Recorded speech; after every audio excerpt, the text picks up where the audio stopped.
Assalamualaikum warahmatullahi wabarakatuh. Waalaikumsalam. Mas Eko, Mas Hadi, saya panggil Mas lah karena masih adik saya semua kelihatannya. Siap, Pak, siap. Pertama saya bersyukur pada Allah bahwa saya mendapat perantara kegiatan Mobi ini, terutama ke Mas Eko ya tentunya ya. Allah menunjukkan Allah menunjukkan perantara, seorang perantara gini dan seterusnya, sehingga saya ya sampai saat ini saya sudah tidak nyuntik lagi, tidak makan obat. Saya kalau ceritanya Bu Tuti itu sebagian besar ada di saya, Mas Eko. Oh iya. Kalau Mas Eko nanya biayanya berapa, ya kalau saya jual kolor sama isi-isinya nggak cukup untuk selama 10 tahun ini. Oh gitu. Saya pasang ring 4, bukan bangga-banggaan loh pasang ring ini. Oh enggak, itu menyedihkan, Pak. Itu menyedihkan itu. Ya, sudah pasang ring 4, sudah potong kaki macam-macam. Nah, tanggal 18 November kemarin saya dijadwalkan amputasi lagi di bawah lutut. Mentor saya kabari Mas Teguh, mentor saya yang di London. Oh iya. Nah, terus Mas Teguh kasih video. Menjelang tanggal 18 itu 3 hari, kan untuk operasi itu kita harus konsul ke jantung, ke macam-macam gitu ya. Iya. Nah, menjelang tanggal 18 itu dokter bedah anestesi saya itu bedah vaskuler itu memutuskan bahwa saya nggak jadi operasi loh, nggak jadi dipotong kaki saya. Oh. Padahal saya ikut Mobi itu November, tapi memang ketat. Saya memang berlaku ketat. Saya usianya 57. Tadi berat badan 74, sekarang jadi 63. Iya. Nah, itulah perjalanan kira-kira cerita saya, Pak Eko dan Mas Hadi. Yang pengen saya tanyakan ini pendahuluan. Yang pengen saya tanyakan ini, Mas Eko, saya biasanya kalau melakukan sesuatu itu ada ilmunya. Betul. Kalau tadi Mas Hadi, saya langsung dapat prakteknya gitu loh. Ada bingung-bingung kemana-mana. Karena saya pendatang baru, anak baru nih ceritanya. Di olah napas.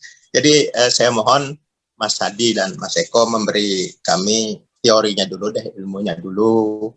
Ya, tarik napas yang pertama berapa kali, yang 60 detik berapa kali, yang 70 detik berapa kali, 80, 90, dan seterusnya. Sehingga saya bisa pelajari ilmunya, kalau sudah paham baru saya laksanakan. Saya boleh tahu dulu, Pak, sebelum kita melangkah ke sana. Enggak mau. Bapak pernah mau dipotong kakinya, diamputasi? Di bawah lutut. Kenapa, Pak? Gula. Jadi kaki sudah mengalami gangren? Iya. Karena kaki kiri saya kelingkingnya sudah dipotong, kaki kanan saya sudah setengah telapak kaki dipotong. Oh ya? Iya.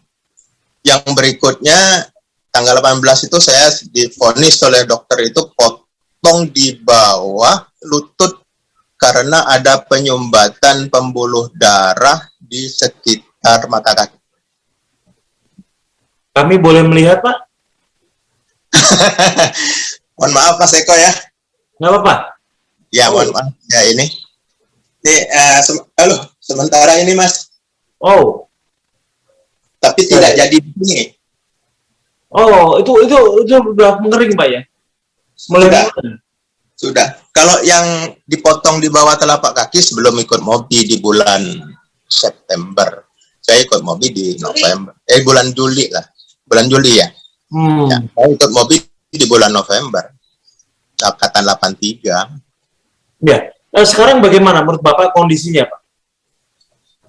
Kondisi saya baik. Sekarang hanya tinggal memulihkan ada luka yang bekas operasi itu aja. Oh, ini luka bekas operasi, Pak ya? Ya, luka bekas operasi. Gula darah saya main di 2 digit. Oh ya. PMB saya rada-rada ketat lah boleh dikatakan. Oh, ya. Ketidakketatannya udah di bulan-bulan sekarang setelah fee terbaliknya saya dapat. Pak Tugiran di daerah mana Pak tinggal? Saya tinggal di Pamulang, Mas Eko, tapi kadang-kadang di Bangka. Oh di Bangka. Jauh Bangka. Jauh Pontianak lagi. Iya, silakan Pak Partono dibahas mengenai permintaan Pak Tugiran. Iya Pak. Bapak tadi masuk jam berapa ya olah nafas? Dari jam 6 kita Pak, tunggu-tungguan. Wah, kita mesti buka ini Pak rekamannya, sebab saya udah kasih tahu tadi bahwa 42 kali gitu ya. Bapak mungkin gak denger tuh lagi kemana tuh, kamar mandi kali ya. Soalnya Mas Hadi juga bilang ini 80 yang kedua, 70 yang kedua, padahal 70 baru pertama, satu. Masa? Ya nanti di WA ke saya atau kemana Mas Hadi, bahwa yang 50 itu berapa kali, yang 60 itu berapa kali, dan seterusnya. Oh, itu semua 2 kali Pak. Kita lakukan 12 repetisi ya, 42 kali, 52 kali, 62 kali, 72 kali, 80 kali, 92 kali. Oh iya, ya. Sip, gitu. Jelas. Sebetulnya Bapak sekarang di dalam melakukan pernapasan hari ini beruntung, saya banyak ngasih tahu cara nafas gimana, waktunya gimana. Biasanya enggak Pak, lain orang nafas aja biasanya. Betul. Awalnya tadi kan Mas Hadi bilang kalau main di 1-4, ya main 1-4. Gimana cara narik satu, gimana? Yeah. Saya bersyukur sekali sudah banyak. Selama ini kan enggak Pak. Selama ini sudah duduk aja. Yang juga sih Pak, itu kan karena kebiasaan orang ya Pak. Jadi orang itu berhasil olah nafas itu harus cari tahu bagaimana sih cara saya berhasil, sehingga dia setiap olah nafas akan terus-terusan berhasil gitu. Berarti di temponya ini yang kita tidak dapat ilmunya tadi. Ya, saya tuh kemarin saya tidak dapat ilmu yang di temponya ini, makanya temponya ya seenaknya saya aja, sama saya aja. Iya Pak, itu pengaruhnya gede loh Pak. Tarik nafasnya konsisten, buang nafasnya konsisten, itu gede sekali pengaruhnya, sangat gede. Konsentrasi di situ, kita akan dapat yang bagus. Iya.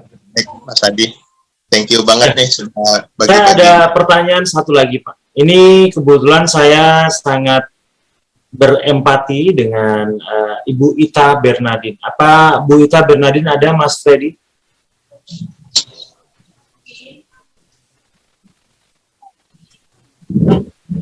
Ada Pak Bu Ita. Oh, Bu Ita mohon kameranya dibuka dan silakan bertanya jawab langsung dengan Pak Tugiran.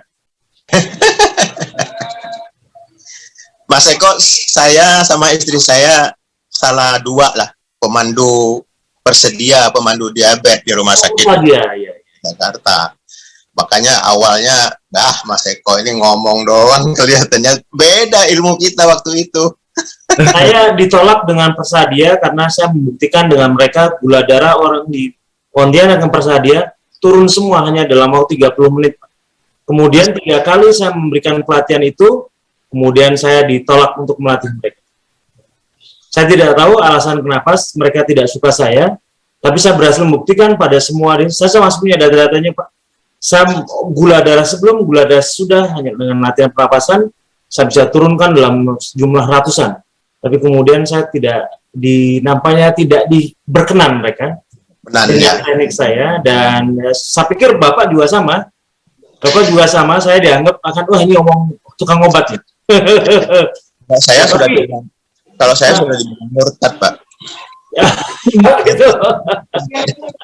Ya, jadi pada saat Persadia saya heran kenapa orang-orang setelah latihan saya, dia masih diperkenankan makan donat, makan roti, kemudian dia diberikan susu dan sebagainya. Kalau menurut aturan saya itu nggak boleh semua.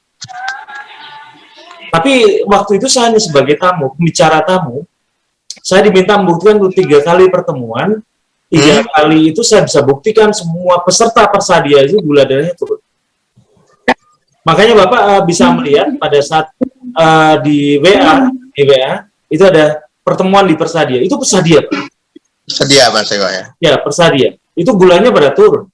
Tapi saya nggak tahu kenapa mereka nggak berkenan. Mungkin saya dianggap sesuatu yang membahayakan atau bagaimana, saya nggak tahu. Oke, Bu Ita, silakan Bu Ita. Saya kalau satu pertanyaan dari saya. Ya. Saya sekarang sudah 3 dokter yang menanya ke saya bahwa Pak Tugiran ini selain ke dokter mesti ada apa-apanya. Iya, iya, iya. Hanya saya belum jawab. Gimana cara jawabnya? Kalau saya jawab, nanti mereka lah muring-muring juga ke saya. Padahal saya masih butuh kontrol, butuh dan seterusnya. Nah, gimana Mas Eko itu? Sebenarnya begini Pak, saya melakukan ini karena alasan kemanusiaan, bukan karena alasan keuntungan yang secara. Maka akan ada konflik kepentingan pada saat bicara ini, karena ini menjadi profesi. Ya. Ya, jangan saya tidak menganggap ini sebuah profesi. Betul, ya. Saya tidak punya kepentingan keuangan. Udah alasan banyak, kemanusiaan. Ya. udah banyak uangnya soalnya. Oh bukan. Saya bukan orang yang berada. Saya bukan orang yang berada. Saya orang yang sangat biasa-biasa. Mungkin karena perbedaan pandangan itu yang membuat apa ya? Terkesan berbeda di mata orang. Tapi tidak. Saya bukan orang. Saya kemana-mana masih suka keluyuran, Pak. Saya masih suka melakukan hal-hal yang orang biasa lakukan. Jadi bukan sesuatu yang istimewa. Ya. betul sama. Mana Mas Eko jawab ke dokternya nih? Dijawab atau? Ya bilang saja saya menggunakan mengurangi karbohidrat sebanyak mungkin. Gitu aja ya mungkin ya. Karbohidrat meracuni tubuh saya. Gitu aja Pak. Ya. Walaupun dari sebagian orang juga mengatakan, oh ya, saya belajar ini dari satu orang mentor yang ada di Mobi. Mobi itu apa biasanya? Ya, Bapak diperlihatkan saja apa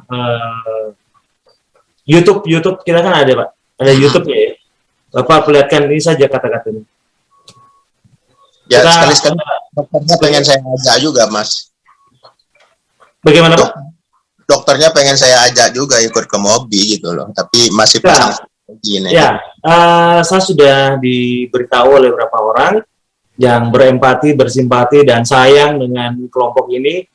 Ada yang mereka mengatakan tidak usah ngomong sama dokter, tapi ada yang bilang saya juga harus ngomong sama dokter karena mungkin saja mereka keliru dalam menerapkan pemahaman soal karbohidrat itu. Kalau saya sudah menarik garis tegas, karbohidrat apabila dipakai dalam jumlah yang banyak beracun. Begitu ya? Ya, silakan Bu Ita silakan.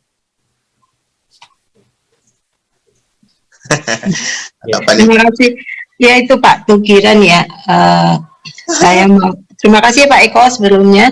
Ya. Terima kasih Pak Tugiran. Ini kebetulan sekali ya masalah Bapak itu kan sakit, terus kaki kan sempat diamputasi. Nah, sedangkan memang di tempat saya itu kan beberapa mereka juga pabrik gula ya Pak ya. Dan kebetulan ada satu sepupu juga yang kakinya juga sedang luka ya Pak Eko ya. Nah kemarin sudah kita tengok, terus sudah diberikan penjelasan kalau mbok coba pola makannya diganti. Ternyata dia keenakan dengan dokter yang merawatnya karena dokter itu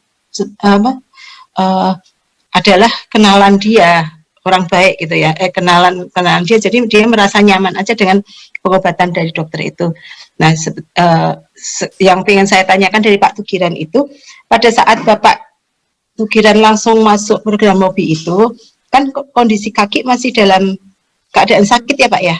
Ya. Masih dalam penyembuhan ya Pak ya? Betul.